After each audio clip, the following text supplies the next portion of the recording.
Okay guys, so today we are taking a look at AM versus PM sessions and whether or not training in the morning or training in the evening is better for strength gains. My first point of call was to see how professional athletes were being programmed.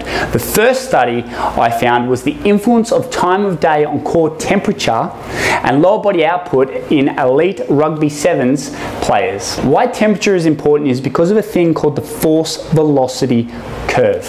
This curve shows the relationship between max loads and max speeds. As the load increases, the speed decreases and vice versa. About this curve is that it increases as we apply heat into the body. So as we warm up, we actually get faster and stronger, and this is the importance of doing warm-up sets. This first study found that PM sessions outperformed AM sessions and concluded small circadian changes in core temperature can influence physical performance in elite athletes.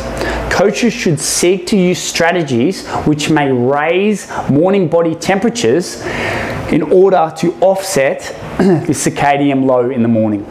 Another study looked at the effects of morning versus evening combined strength and endurance training on physical performance, muscle hypertrophy, and hormone concentrations. This study concluded that the present results indicate that the combined strength and endurance training in the evening may lead to larger gains in muscle mass. After discussing my findings with my mates, they still seemed pretty adamant that once you get used to the morning sessions, that it's better.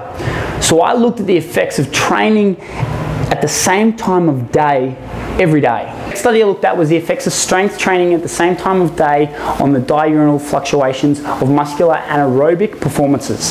This study concluded strength training in the morning hours can improve typically poor morning performances to the same or even higher level as their normal daily peaks typically observed in the evening. The same study even went on to say that they observed significant decreases in cortisol concentrations after 10 weeks of strength training in the morning compared to the evening.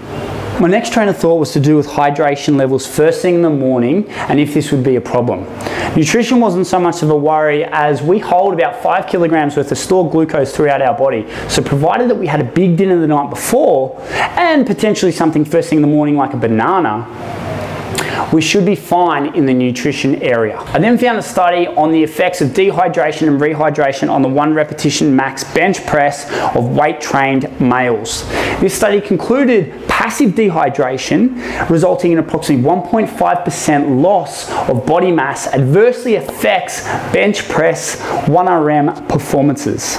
So my conclusion on AM versus PM training sessions is this. It doesn't really matter what time of day you train, as they both seemingly have great benefits.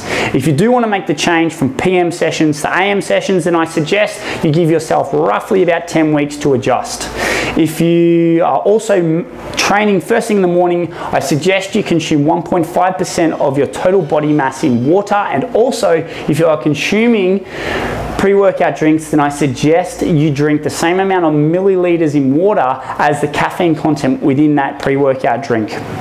I also advise that you do an above average warm-up to combat the circadian rhythm core temperature lows that you experience first thing in the morning.